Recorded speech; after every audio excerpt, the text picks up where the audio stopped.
মা সালাকাকুম ফি সাকর।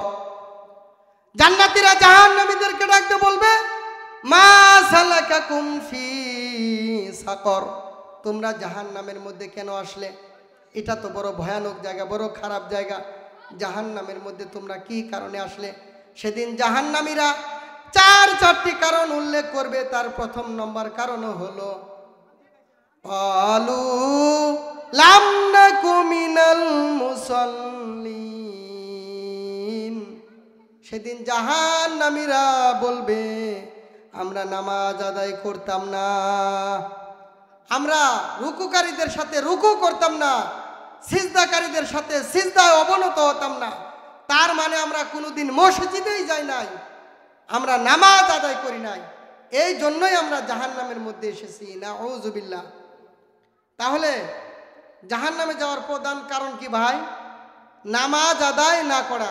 ক্বালু লাম নাকু মিনাল মুসাল্লিন, তারা বলবে আমরা নামাজ আদায় করি নাই, এই জন্যই আমরা জাহান্নামের মধ্যে এসেছি।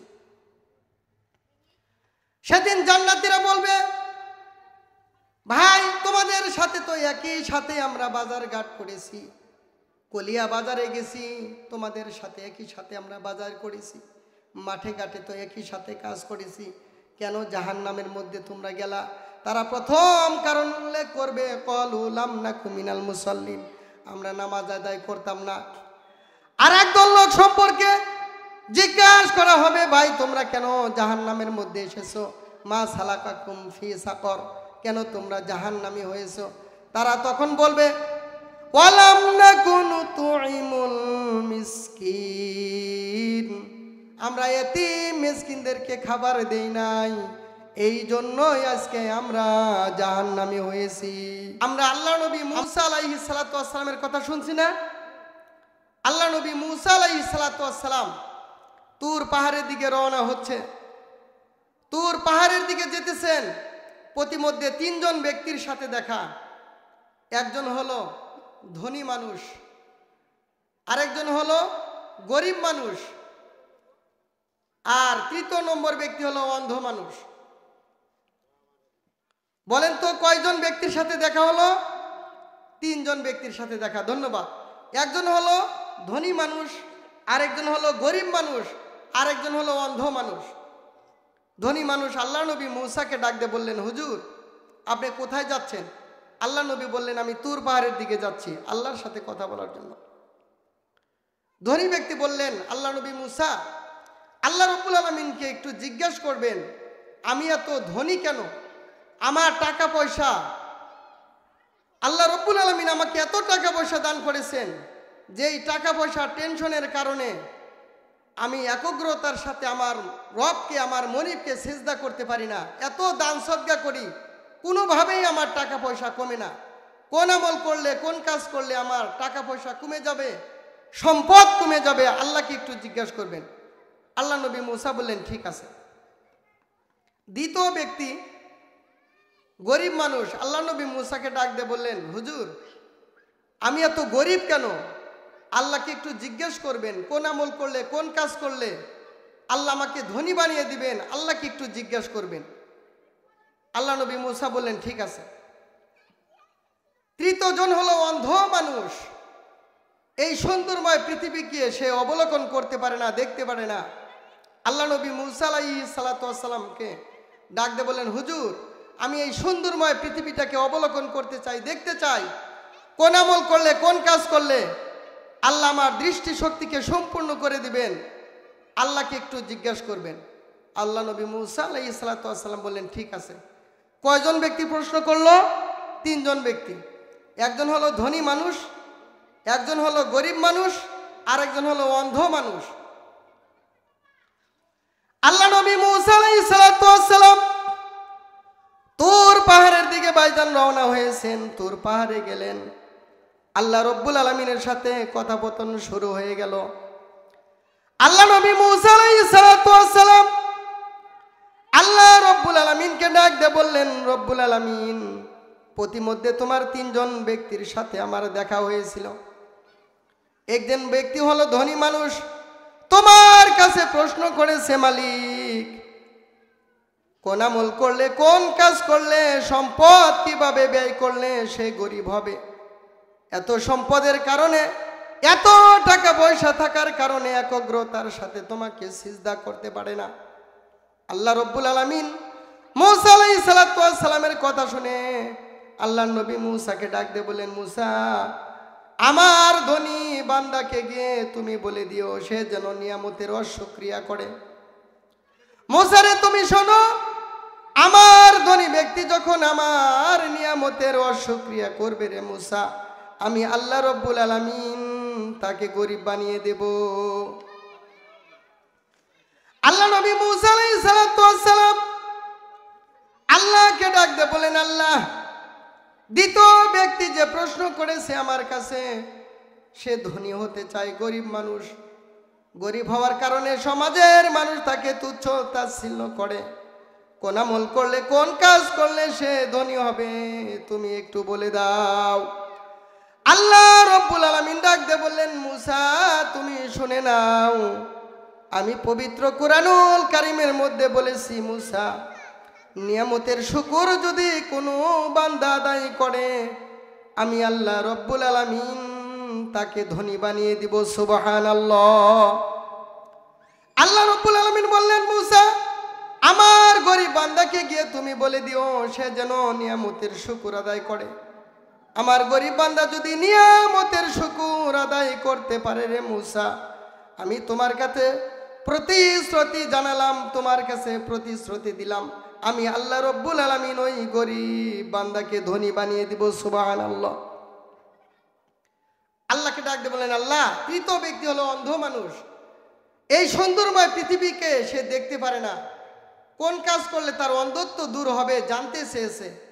আল্লাহ রব্বুল আলামিন বললেন, মূসা, সেই চক্ষুদয় ভালো হওয়ার মতো শিফা আমি আল্লাহ সুবহানাহু ওয়া তাআলা তোমার হাতের মধ্যে দান করলাম।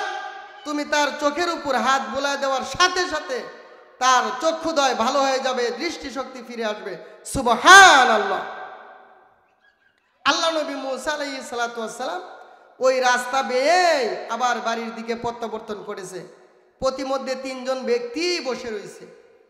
ধনী ব্যক্তি ডাক দিয়ে বলেন, আল্লাহ নবী মূসা, আমার সম্পর্কে আল্লাহ কি বলেছেন একটু তাড়াতাড়ি করে বলেন। আল্লাহ নবী মূসা আলাইহিস সালাম ধনী ব্যক্তিকে ডাক দিয়ে বললেন, ও ধনী বাইরে, তুমি শোনো, তুমি যদি নিয়ামতের শুকর আদায় করতে পারো, আল্লাহ রব্বুল আলামিন তোমার সম্পদকে, তুমি যদি নিয়ামতের অশুকরিয়া করো, আল্লাহ রব্বুল আলামিন তোমার সম্পদকে কমিয়ে দিবে। ধনী ব্যক্তি এই কথা শোনার সাথে সাথে আশ্চর্য হয়ে গেছেন, আহা, যে আল্লাহ রব্বুল আলামিন সম্পদ দিয়ে আমাকে সমাজের বুকে ধন্য করেছেন, সম্পদ দিয়ে আমাকে জাতির সামনে আল্লাহ সুবহানাহু ওয়া তাআলা সম্মানিত করেছেন, ওই আল্লাহর অশুকরিয়া করে নিয়ামত কমাবো, হাউজ ইম্পসিবল, কখনোই সম্ভব না, অসম্ভব। এই কথা বলতেছিলেন আর হাতের মধ্যে গ্লাস নিয়ে পানি পান করতেছিলেন। ইন দি মিন টাইম তার হাতে থেকে গ্লাসটা নিচে পাকা ফলের উপরে পড়ে গেল, 8টি টুকরায় বিভক্ত হয়ে গেল এবং 8টি টুকরা মহা মূল্যবান মুক্তায় পরিণত হয়ে গেল। সুবহানাল্লাহ। এবার ধনী কি গরিব হইল না আরো ধনী হইল? আরো ধনী হইল। কারণ হলো, লাইন শাকারতুম লাযিদান্নাকুম ওয়া লাইন কাফারতুম ইন্না আযাবি লাশাদীদ। মহান রব্বুল আলামিন পবিত্র কুরআনুল কারীমের মধ্যে যে বলেছেন, নিয়ামতের যদি শুকর আদায় করে বান্দা, আমি নিয়ামতকে আরো বাড়িয়ে দিব। সুবহানাল্লাহ। এটা একটা প্রশ্ন, এটা একটা তার জন্য পরীক্ষা ছিল। আল্লাহ পাক দেখতে চেয়েছেন আমার বান্দা কি করে, কিন্তু ধনী ব্যক্তি নিয়ামতের অশুকরিয়া করতে তিনি বলেন নাই, নিয়ামতের শুকর আদায় করতে বলেন নাই। এই জন্য নিয়ামতের অশুকরিয়া করার কথা বলা হলেও নিয়ামতের শুকর তিনি আদায় করলেন, ফলে তা সে আরো ধনী হয়ে গেল। সুবহানাল্লাহ। আল্লাহ নবী মূসা আলাইহিস সালামকে গরিব ব্যক্তি ডাক দিয়ে বললেন, আল্লাহ নবী মূসা, আমার সম্পর্কে আল্লাহ রব্বুল আলামিন কি বলেছেন? আল্লাহ নবী মূসা ডাক দিয়ে বললেন, ও গরিব রে, তুমি যদি আল্লাহর নিয়ামতের শুকর আদায় করো, আল্লাহ রব্বুল আলামিন তোমার নিয়ামতকে বাড়িয়ে দিবেন। সুবহানাল্লাহ। এই কথা বলার সাথে সাথে অন্ধ ব্যক্তি আল্লাহর নবী মূসাকে ডাক দিয়ে বলেন, ওগো মূসা, যে আল্লাহ রব্বুল আলামিন আমাকে সিরা গামছা এবং একটি লুঙ্গি দিয়েছে, এই ঘোড়ার ডিমের আর কিসের শুকর আদায় করব? এই কথা বলাও শেষ, প্রচন্ড প্রবল একটি বাতাস এসে তার শেষ অবলম্বন সিরা গামছা এবং লুঙ্গিটাকেও ছিনিয়ে নিয়ে গেল। নাউযুবিল্লাহ। এখন এক সেট হয়ে গেলেন। ওয়ালা ইন কাফারতুম ইন্না আযাবি লাশাদীদ। নিয়ামতের অশুকরিয়া করলে আল্লাহ রব্বুল আলামিন এভাবেই তাকে অপমান অপদস্থ করবেন এবং কি এক সেট বানিয়ে দিলেন, পরনে আর কোনো তার কাপড় রইল না। কারণ হলো নিয়ামতের অশুকরিয়া করলে আল্লাহ রব্বুল আলামিন বলেছেন তার নিয়ামত আমি ছিনিয়ে নিব, কঠিন আযাবেও গ্রেফতার করব। নাউযুবিল্লাহ। সম্মানিত মুসলিম কিরাম, এবার অন্ধ, তৃতীয় নম্বর ব্যক্তি অন্ধ ডাক দিয়ে বললেন, হুজুর আমার সম্পর্কে আল্লাহ কি বলেছেন? আল্লাহ নবী মূসা বললেন, তুমি আমার কাছে আসো। কাছে আসার পর তার চক্ষুদ্বয়ের উপরে হাতটা বুলায় দিলেন, সাথে সাথে তার দৃষ্টিশক্তি সম্পূর্ণ হয়ে গেল। সুবহানাল্লাহ। এবার অন্ধ কি করেছেন জানেন? অন্ধের বাড়ির সামনে ছিল একটা পুকুর। প্রতিদিন সব মানুষ ওই পুকুরে গোসল করত। অন্য দিনের মতো আজও অন্ধ পুকুরে গোসল করতে নেমেছে। অন্য মানুষেরাও গোসল করতে নেমেছে, অন্ধও নেমেছে, কিন্তু অন্ধের হাতে আজকে দেখে দুইটা পাথর। অন্ধ বলতেছে, আজকে থেকে এই পুকুরের মধ্যে যারাই গোসল করতে নামবি, আমার দুই হাতের দুই পাথর দ্বারা তাদের নাক মুখ কিন্তু বসকায় ফেলাবো। দেখেন, আজকে অন্ধের দুটো চক্ষু ভালো হওয়ার কারণে সমস্ত মানুষের গোসল করা সমস্যা হয়ে গেছে। অন্ধকে তো অন্ধই রাখতে হবে নাকি বলেন? আল্লাহ রাব্বুল আলামিনের যে সিদ্ধান্ত পৃথিবীর গতিশীলতা স্থিতিশীলতা বজায় রাখার জন্য যাকে যা বানাইতে ইচ্ছুক তাকে তাই বানিয়েছেন, কথা ঠিক কিনা বলেন? একজন মানুষ আল্লাহ রাব্বুল আলামিনের সৃষ্টি নিয়ে গবেষণা করতে গিয়ে সে বলতেছে যে এই লাউ গাছে, একটা লতা গাছে কত বড় বড় লাউ দিয়েছেন, আর এত সুবিশাল একটি বট গাছ, এত বড় বট গাছে ছোট ছোট ফল দিয়েছে। আল্লাহ পাক তো গাছ অনুযায়ী তো ফল দেয় নাই। আল্লাহর সৃষ্টিকে কি ধরতেছে? ভুল ধরতেছে। এত বড় বিশাল বট গাছ, এই বট গাছে ফলগুলো ছোট ছোট, আর লতা বেয়ে একটি লাউ গাছ গেছে, এই লাউ গাছে কত বিশাল বড় বড় লাউ গাছ। আল্লাহ কেমন সৃষ্টি করলো? আল্লাহর বসে বসে বট গাছের নিচে এই কথা ভাবতেছে আর আল্লাহর সৃষ্টি নিয়ে তামাশা করছে। ইন দি মিন টাইম বট গাছের উপর থেকে ছোট্ট একটি গোটা তার নাকের ডগার মধ্যে পড়ছে। অমনেই উরে মা উরে বাবারে বলে চিৎকার দিয়ে উঠছে। আর তখন তার হুঁশ ফেরেছে, বলে আল্লাহ, আমি তোমার সৃষ্টি সম্পর্কে আমি কটু মন্তব্য করেছিলাম। রব্বুল আলামিন, এই বট গাছে যদি লাউ গাছের মতো বিশাল বড় একটি ফল তুমি দিতে, আজকে আমার চেহারার অস্তিত্ব থাকতো না, ঠিক কিনা বলেন?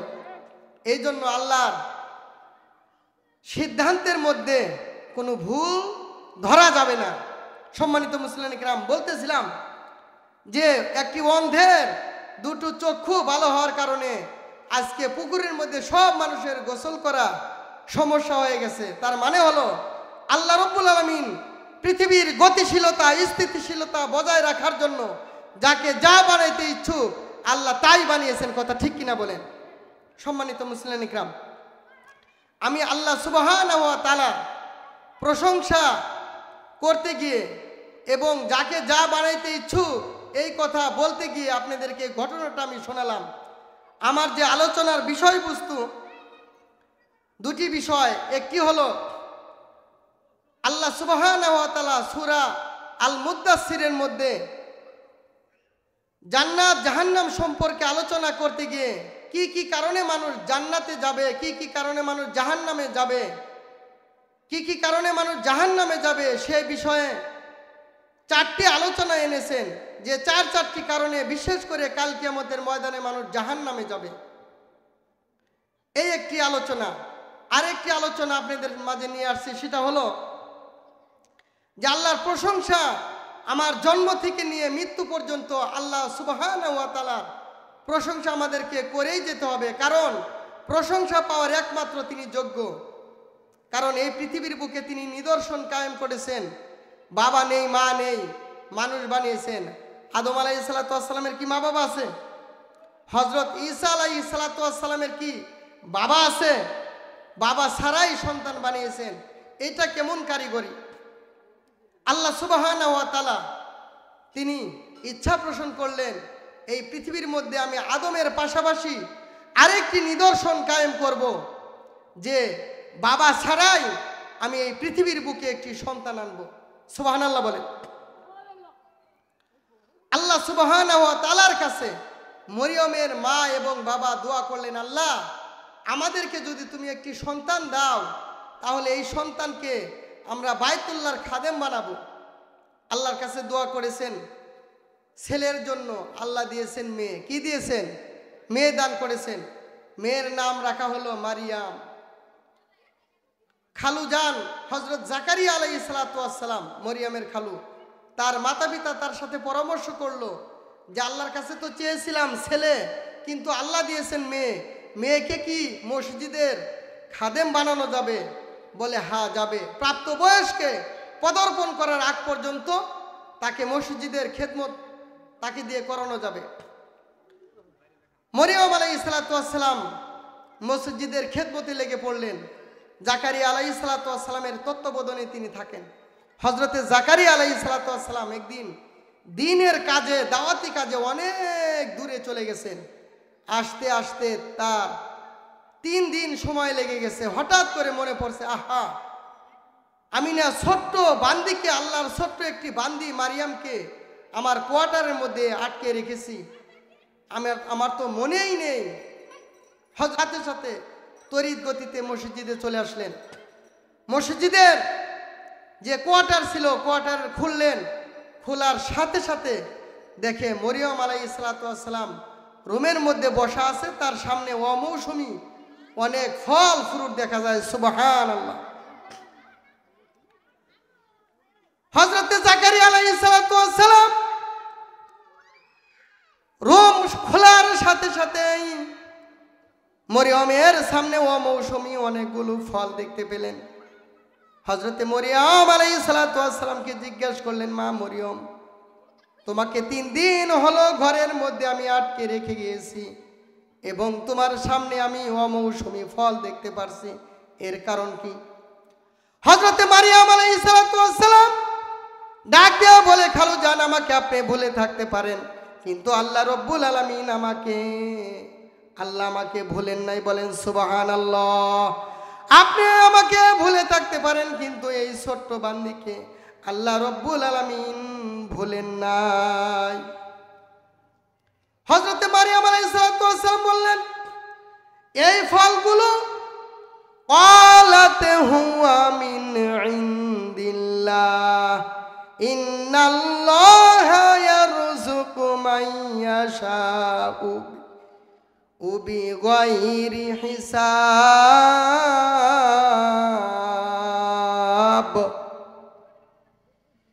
মরিয়ম আলাইহিস সালাতু ওয়াস সালাম বললেন, খালুজান, এই ফলগুলো আল্লাহর পক্ষ থেকে আমার জন্য এসেছে। আল্লাহ যাকে চান তাকে বেহিসাব খাবার দিয়ে থাকেন। সুবহানাল্লাহ। সম্মানিত মুসলিম ইকরাম, সেই মরিয়ম বেহেশতি খোরাক খেলেন দুনিয়ার মধ্যে। সেই মরিয়ম প্রাপ্ত বয়স্কে পদার্পণ করলেন। প্রাপ্ত বয়স্ক যখন হয়ে গেলেন, তখন প্রথম মেন্সের প্রথম গোসল করার জন্য তিনি গোসলখানার মধ্যে ঢুকলেন। সমস্ত গেট আর প্রাচীরের দরজাগুলো বন্ধ করে দিয়েছেন। গোসলখানার মধ্যে ঢুকে যখন মাথার উপরে পানি ঢালা শুরু করেছেন, ইন দি মিন টাইম দেখে গোসলখানার মধ্যে একজন সুদর্শন পুরুষ দেখা যায়।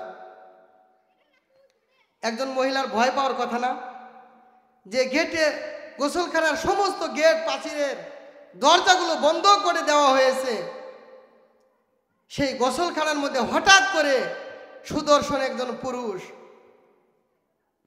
মরিয়ম আলাইহিস সালাম আশ্চর্য হয়ে গেলেন। হযরতে মরিয়ম আলাইহিস সালাম আশ্চর্য হয়ে জিজ্ঞাসা করলেন, যুবক তুমি কে? গোসলখানার মধ্যে তুমি কিভাবে আসলে? পৃথিবীর কোনো মানুষ আমার চেহারা আজ পর্যন্ত দেখতে পারে নাই। যুবক তুমি আমার ইজ্জত নষ্ট করিও না, আমি কিন্তু একজন মহিষী নারী, আমি কিন্তু একজন পর্দাশীল নারী, আমার ইজ্জত কিন্তু তুমি নষ্ট করিও না। তুমি কে? তোমার পরিচয় জানতে চাই। মরিয়ম আলাইহিস সালাম বললেন, ক্বালাত ইন্নী আউযু বিররহমানি মিনকা ইন কুনতা তাকিয়া। হযরত মরিয়ম আলাইহিস সালাম বললেন, তুমি কে? কোথায় থেকে তুমি এসেছো? আল্লাহ রাব্বুল আলামিনের কাছে আমি তোমার থেকে পানা চাই, আল্লাহর কাছে আমি আশ্রয় প্রার্থনা করছি তোমার অনিষ্টতা থেকে, যদি তুমি তাকওয়াবান হয়ে থাকো। বলেন সুবহানাল্লাহ। হযরত মরিয়ম আলাইহিস সালাম এই প্রশ্নটি করলেন, হে যুবক, আমার ইজ্জত তুমি নষ্ট করিও না, আমি আল্লাহর কাছে সাহায্য প্রার্থনা করছি তোমার অনিষ্টতা থেকে, তুমি যদি তাকওয়াবান হও আমার কোনো ক্ষতি করিও না। যুবক একটি মুহূর্ত দেরি করলেন না। মরিয়ম আলাইহিস সালাম ভয়ে সন্ত্রস্ত হয়ে গেছেন, ভয় পেয়েছেন। ভয় পাওয়ার কারণে যুবক ভাবলেন তাকে তো কোনো ভয় দেখানো যাবে না। সাথে সাথে যুবক এবার বললেন, ক্বালা ইন্নামা আনা রাসূলু রাব্বিকি লিআহাবা লাকি গুলামান যাকিয়া। মরিয়ম তুমি ভয় পেও না, আমি আল্লাহ রাব্বুল আলামিনের পক্ষ থেকে একজন বার্তাবাহক, আল্লাহ রাব্বুল আলামিনের পক্ষ থেকে এসেছি। মরিয়ম তুমি ভয় পেও না। মরিয়ম আলাইহিস সালাম বলে, তুমি কে? বলে, আমি পৃথিবীর কোনো মানুষ নই, আমি আল্লাহর পাঠানো একজন ফেরেশতা হযরতে জিবরাইল। বলেন সুবহানাল্লাহ। মরিয়ম একটি সুস্থি ফিরে পেলেন। বললেন, ভাই জিবরাইল, কি জন্য তুমি এসেছো? গোসলখানার মধ্যে কেন তুমি ঢুকেছো? জিবরাইল বললেন, লিআহাবালাকি গুলামান যাকিয়া, আমি এসেছি তোমাকে একজন পুত পবিত্র নেককার সন্তান দেওয়ার জন্য। সুবহানাল্লাহ। হযরত মরিয়ম আলাইহিস সালাম আশ্চর্য হয়ে গেলেন। জিবরাইলকে ডেকে বলেন, জিবরাইল, এই পৃথিবীর বুকে দুটি শ্রেণীতে মানুষের সন্তানাদি আসে। একটি হলো বৈধ বিবাহের মাধ্যমে এই পৃথিবীর মধ্যে সন্তানাদি আসে, আরেকটি হলো অবৈধভাবে পৃথিবীর বুকে সন্তান আসে। এই পৃথিবীর বুকে কোনো মানুষের সাথে কোনো দিন আমি একই সাথে কোনো ঘরের মধ্যে অবস্থান করি নাই, এবং কি কোনো পুরুষ আমার সাথে কোনো দিন মিলিত হয় নাই। মিলিত হওয়া তো দূরের কথা, কোনো পুরুষ আমাকে কোনো দিন স্পর্শ করে নাই। কিভাবে আমার ছেলে হবে, কিভাবে আমার সন্তান হবে? জিবরাইল লাগতে বলে, আল্লাহ রাব্বুল আলামিন তার কাছে এটা কোনো ব্যাপার নয়, আল্লাহ রাব্বুল আলামিনের কাছে এটা বড় সহজ। বলেন সুবহানাল্লাহ। হযরতে মরিয়ম আলাইহিস সালাম বললেন, ভাই জিবরাইল, তাহলে আমাকে কি করতে হবে? বলল, মরিয়ম, তুমি তোমার কামিজের একটি বোতাম খুলে দাও। হযরতে মরিয়ম আলাইহিস সালাম কামিজের বোতামটা খুলে দিলেন। হযরতে জিবরাইল একটি ফু দিলেন। ফু দেওয়ার সাথে সাথে গর্ভের মধ্যে বাচ্চা এসে গেল। সুবহানাল্লাহ। এবার বলেন, আমরা যে মনে করি যে আমরা স্ত্রী সহবাস করেছি বিধায়, স্ত্রী সঙ্গম করেছি বিধায় আমার এক ফোঁটা পানি আমার স্ত্রীর রেহেমের মধ্যে গিয়েছে বিধায় সন্তান এসেছে, তা না হলে সন্তান হতো না। আল্লাহ পুরুষ ছাড়াও যে সন্তান দিতে পারে, আল্লাহ রাব্বুল আলামিন এই নজির কায়েম করেছেন না করেন নাই? বলেন। আল্লাহ পুরুষ ছাড়াও, স্বামী ছাড়াও সন্তান সৃষ্টি করতে পারে মায়ের গর্ভের মধ্যে। সুবহানাল্লাহ। হযরত মরিয়ম আলাইহিস সালামের গর্ভের মধ্যে ভাইজান সন্তান এসে গেছে। এই কথাটি খালুর কাছেও বলেন না, আত্মীয় স্বজনের কাছেও বলেন না। 1 মাস যায়, 2 মাস যায়, 3 মাস যায়, 4 মাস যায়, এভাবে করে 10 মাসে যখন ভাইজান পদার্পণ করলেন, হযরতে মরিয়ম আলাইহিস সালামের প্রসব ব্যথা শুরু হয়ে গেল। মরিয়ম আলাইহিস গৃহে থেকে একটু দূরে চলে গেলেন খেজুর গাছের নিচে। হযরতে মরিয়ম আলাইহিস প্রসব ব্যথার কারণে তিনি ছটফট করতে লাগলেন আর কষ্ট পেতে লাগলেন। এদিকে প্রসব বেদনার কষ্ট, অন্যদিকে স্বামী নাই, স্বামী ছাড়া এই পৃথিবীর বুকে সন্তান আসবে সেই কষ্ট। দুটি কষ্ট নিয়েই তিনি আল্লাহ রব্বুল আলামিনের কাছে আল্লাহকে ডাক দিয়ে বলেন, আল্লাহ ক্বালাত ইয়া লাইতানি মিতু ক্বাবলা হাযা ওয়া কুনতু নাসিয়াম মানসিয়া। আল্লাহকে ডাক দিয়ে বলেন, আল্লাহ এই মুহূর্তে যদি আমার মৃত্যু হয়ে যেত তাহলে পৃথিবীর কোনো মানুষের কাছে আমার জবাবদিহি করা লাগতো না। মরিয়ম আলাইহিস সালাম মুফাসসিরিনগণ লেখেন 2 কারণে মৃত্যু কামনা করেছিলেন। 1 নম্বর কারণ হলো সন্তান হওয়ার একটা বেদনা আছে না নাই বলেন? সন্তান হওয়ার একটা কষ্ট কিন্তু আছে। মা বোনেরা আমার জানেন সন্তান হওয়ার কি ব্যথা, কি কষ্ট। আর 2 নম্বর কারণ হলো আমার স্বামী নেই, এই সন্তান ভূমিষ্ঠ হবে, এই সন্তানকে নিয়ে আমি আমার গৃহে যাব, আমি আমার বাড়িতে যাব, পৃথিবীবাসীর কাছে আমি কি বলবো, এই যে একটা টেনশন। এই 2টি কারণে তিনি মৃত্যু কামনা করেছিলেন। আসলে মানুষের জন্য কি মৃত্যু কামনা করা জায়েজ আছে? মানুষের জন্য কিন্তু মৃত্যু কামনা করা জায়েজ নেই, কিন্তু মরিয়ম এই 2টো কারণে মৃত্যু কামনা করেছিলেন। হযরত মরিয়ম আলাইহিস সালামের সন্তান ভাইজান প্রসব হয়ে গেল। আল্লাহ রব্বুল আলামিন ওহী নাজিল করে দিলেন, মরিয়ম রে তুমি শোনো, তোমার গৃহবাসী, তোমার এলাকাবাসী যখন প্রশ্ন করবে, মরিয়ম এই সন্তান তুমি কোথায় থেকে পেলে, কোথায় থেকে তুমি সন্তান আনলে, তুমি না বেহেশতে খোরাক খেয়েছো মরিয়ম, এই সন্তান তুমি কোথায় পেলে, এমন প্রশ্ন যখন করবে তুমি লোকদেরকে ইশারায় বলে দিবে আমি রোজা আছি। আর তুমি তোমার শাহাদত আঙ্গুলি দ্বারা সন্তানের দিকে ইঙ্গিত করবে, কেবল প্রসূত বাচ্চার জবানে আমি আল্লাহ জবান তুলে দিব। সুবহানাল্লাহ।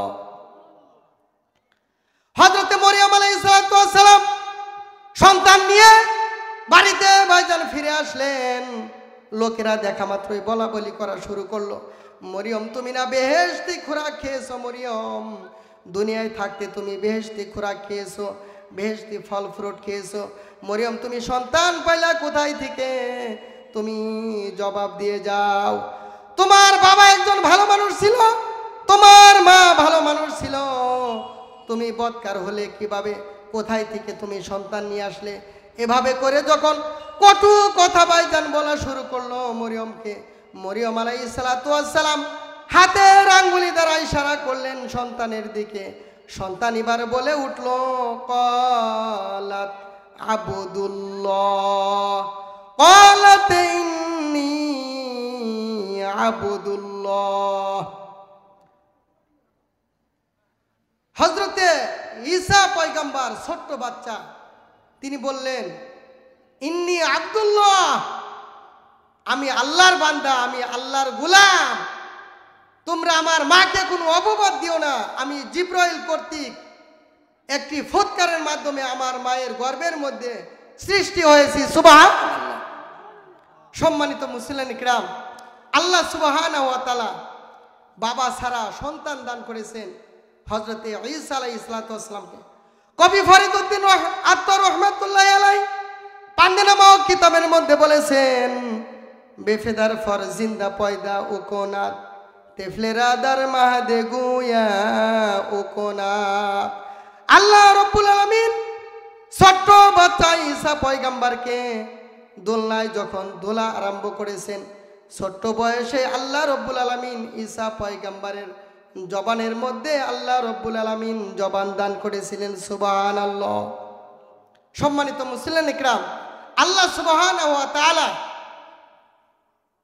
তিনি বাবা ছাড়া মা ছাড়া যেমন আদমকে বানিয়েছেন, তদ্রূপ আরেকটি নিদর্শন কায়েম করে পৃথিবীর মানুষকে জানাতে চান, বোঝাতে চান যে আমি বাবা ছাড়াও সন্তান এই পৃথিবীর বুকে সৃষ্টি করতে পারি। এই জন্য একটি নিদর্শন কায়েম করেছেন। সুবহানাল্লাহ। সম্মানিত মুসলিম কিরাম, আমার যে আলোচনার বিষয়বস্তু ছিল যে সূরা মুদ্দাসসিরের মধ্যে আল্লাহ সুবহানাহু ওয়া তাআলা বলেছেন চারটি কারণে মানুষ জাহান্নামে যাবে। আল্লাহ সুবহানাহু ওয়া তাআলা সূরা মুদ্দাসসিরের মধ্যে বলেছেন, আলোচনা করেছেন যে সেদিন জান্নাতীরা তাদের মধ্যে আগ্রহ জাগবে যে একটু জাহান্নামটাকে আমরা দেখব। আল্লাহ রব্বুল আলামিন তখন জান্নাতীদেরকে জাহান্নাম দেখার সুযোগ করে দিবেন। এই বর্ণনা সূরা মুদ্দাসসিরের মধ্যে আল্লাহ এনেছেন। সুবহানাল্লাহ বলেন। আল্লাহ রব্বুল আলামিন সূরাতুল মুদ্দাসসিরের মধ্যে বলেছেন ফি জান্নাতিন ইয়াতাসাআলুন আনিল মুজরিমিন। সেদিন জান্নাতীরা এবং জাহান্নামীদের মধ্যে কথোপকথন হবে। বাগ বাগিচার মধ্যে থেকে তারা কথা বলবে। জান্নাতীরা জাহান্নামীদের সম্পর্কে সেদিনকে জিজ্ঞাসা করবে, মা সালাকাকুম ফি সাকর। জান্নাতীরা জাহান্নামীদেরকে ডাকতে বলবে, মা সালাকাকুম ফি সাকর, তোমরা জাহান্নামের মধ্যে কেন আসলে? এটা তো বড় ভয়ানক জায়গা, বড় খারাপ জায়গা। জাহান্নামের মধ্যে তোমরা কি কারণে আসলে? সেদিন জাহান্নামীরা চারটি কারণ উল্লেখ করবে। তার প্রথম নম্বর কারণ হলো ক্বালু লাম নাকু মিনাল মুসাল্লিন। সেদিন জাহান্নামীরা বলবে, আমরা নামাজ আদায় করতাম না, আমরা রুকুকারীদের সাথে রুকু করতাম না, সিজদাকারীদের সাথে সিজদায় অবনত হতাম না। তার মানে আমরা কোনোদিন মসজিদেই যাই নাই, আমরা নামাজ আদায় করি নাই, এই জন্যই আমরা জাহান্নামের মধ্যে এসেছি। নাউযুবিল্লাহ। তাহলে জাহান্নামে যাওয়ার প্রধান কারণ কি ভাই? নামাজ আদায় না করা। ক্বালু লাম নাকু মিনাল মুসাল্লিন। তারা বলবে আমরা নামাজ আদায় করি নাই, এই জন্যই আমরা জাহান্নামের মধ্যে এসেছি। সেদিন জান্নাতীরা বলবে, ভাই তোমাদের সাথে তো একই সাথে আমরা বাজার ঘাট করেছি, কলিয়া বাজারে গেছি, তোমাদের সাথে একই সাথে আমরা বাজার করেছি, মাঠে ঘাটে তো একই সাথে কাজ করেছি, কেন জাহান্নামের মধ্যে তোমরা গেলা? তারা প্রথম কারণ উল্লেখ করবে, ক্বালু লাম নাকু মিনাল মুসাল্লিন, আমরা নামাজ আদায় করতাম না। আর একদল লোক সম্পর্কে জিজ্ঞাসা করা হবে, ভাই তোমরা কেন জাহান্নামের মধ্যে এসেছো? মা সালাকাকুম ফি সাকর, কেন তোমরা জাহান্নামী হয়েছো? তারা তখন বলবে, ওয়ালাম নাকুনু তুইমুল মিসকিন, আমরা এতিম মিসকিনদেরকে খাবার দেই নাই, এই জন্যই আজকে আমরা জাহান্নামী হয়েছি। আমরা এতিম মিসকিনদের প্রতি কোনো ভ্রুক্ষেপ করতাম না, তাদের প্রতি আমরা বেখবর ছিলাম। ধনী মানুষ দ্বিতীয় যে কারণ উল্লেখ করেছেন আল্লাহ জাহান্নামে যাওয়ার জন্য, তারা হবে ধনী মানুষ। তারা এতিম মিসকিনদের প্রতি কোনো খোঁজ খবর নেয় নাই। তারা বলবে আমরা এতিম মিসকিনদেরকে আমরা তুচ্ছ তাচ্ছিল্য করেছি, তাদের প্রতি বেখবর ছিলাম, বেখেয়াল ছিলাম, তাদেরকে খাদ্যদানে উৎসাহিত করি নাই, এই জন্য আজকে আমরা জাহান্নামের মধ্যে এসেছি। নাউযুবিল্লাহ। দ্বিতীয় কারণ হলো ওয়ালাম নাকুনু তুইমুল মিসকিন, আমরা এতিম মিসকিনদেরকে খাদ্যদানে উৎসাহিত করি নাই। তৃতীয় নম্বর হলো ওয়া কুন্না নাখুদু মাআল খাইদিন, দ্বিতীয় নম্বর কারণ সেদিন তারা উল্লেখ করবে জাহান্নামে যাওয়ার জন্য, যে আমরা দোকানপাটের মধ্যে বসে, মাঠের মধ্যে বসে, বাজার ঘাটের মধ্যে বসে ভালো ভালো লোকদেরকে নিয়ে সমালোচনা করেছি। তার মানে হলো আমরা সমালোচনাকারীদের সাথে বসে সমালোচনা করেছি, এই জন্যই আজকে আমরা জাহান্নামের মধ্যে এসেছি। বলেন নাউযুবিল্লাহ। তৃতীয় নম্বর কারণ কি পাইলাম ভাই? আমরা দোকানপাটের মধ্যে বসে, চাষটালের মধ্যে বসে ভালো ভালো মানুষকে নিয়ে আমরা সমালোচনা করতাম, যে সমালোচনা করা আমাদের জন্য একান্তই কোনো কাম্য ছিল না, কোনো দরকার প্রয়োজন ছিল না, আমরা সমালোচনা করেছি, এই জন্যই আজকে আমরা জাহান্নামের মধ্যে এসেছি। তাহলে 3 নম্বর কারণ ওয়া কুন্না নাখুদু মাআল খায়িদিন, আমরা সমালোচনাকারীদের সাথে বসে সমালোচনা করেছি ভালো ভালো লোকদের সম্পর্কে। 4র্থ নম্বর কারণ সেদিন উল্লেখ করবে ওয়া কুন্না নুকাযযিবু বিয়াউমিদ্দিন, আমরা কিয়ামত দিবসকে অস্বীকার করেছি, পরকাল বলতে কিছুই নাই, আমরা এই কথার উপরে বিশ্বাস করেছি। আমরা বলেছিলাম যে কিয়ামত বলতে কিছু নাই, এই জন্যই আজকে আমরা জাহান্নামের মধ্যে এসেছি। বলেন নাউযুবিল্লাহ। তাহলে 4টি কারণে সেদিন জাহান্নামী হবে মানুষ। 1 নম্বরে হলো ক্বালু লাম নাকু মিনাল মুসাল্লিন, আমরা নামাজ আদায় করতাম না। 2 নম্বর কারণ হলো ওয়া কুন্না নাখুদু মাআল খায়িদিন, 1 নম্বর কারণ হলো আমরা নামাজ আদায় করতাম না। 2 নম্বর কারণ হলো আমরা এতিম মিসকিনদেরকে খাদ্যদানে উৎসাহিত করি নাই। 3 নম্বর কারণ হলো আমরা সমালোচনা করেছি। 4র্থ নম্বর হলো আমরা পরকাল দিবসকে অস্বীকার করেছি।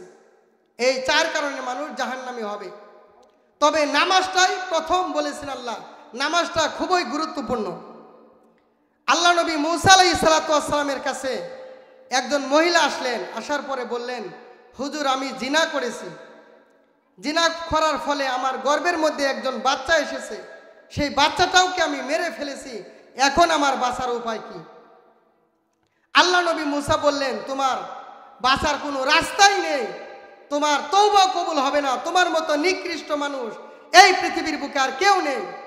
ইন দি মিন টাইম সাথে সাথে জিব্রাইল এসে গেলেন, আল্লাহ নবীকে মূসাকে বললেন, হুজুর আপনি যে মহিলাকে তাড়িয়ে দিলেন গুনাহগার বলে, খারাপ লোক বলে, এই মহিলার চাইতেও আরো খারাপ লোক এই কওমের মধ্যে, আপনার এলাকার মধ্যে আছে। আল্লাহ নবী মূসা আলাইহিস সালাম ডাক দিয়ে বললেন, ভাই জিব্রাইল এই মহিলার চাইতে খারাপ লোক কেডা? বললেন, এই মহিলার চাইতেও খারাপ লোক হলো তারাই যারা সুস্থ থাকা অবস্থায় সালাত আদায় করে না। নাউযুবিল্লাহ। যারা সুস্থ থাকা অবস্থায় নামাজ আদায় করে না, এই জিনাকারী না মহিলার চাইতে তারা খারাপ। নাউযুবিল্লাহ। তাহলে কি বুঝলেন? নামাজ আদায় না করা, সুস্থ অবস্থায় নামাজ আদায় না করা একজন জিনাকারের চাইতে, মানুষ হত্যা করার চাইতেও আরো বেশি নিকৃষ্ট কাজ। নাউযুবিল্লাহ, নামাজ আদায় না করা। এই জন্য আসুন এই সংক্ষিপ্ত আলোচনার মধ্য থেকে আমরা যা বুঝলাম যে নামাজটাই অত্যন্ত গুরুত্বপূর্ণ, যে যেখানেই থাকি আমরা যেন নামাজ আদায় করি। আল্লাহ আমাদেরকে তৌফিক দান করেন। ওয়া আখিরি দাওয়ানা আনিল হামদুলিল্লাহি রাব্বিল আলামিন।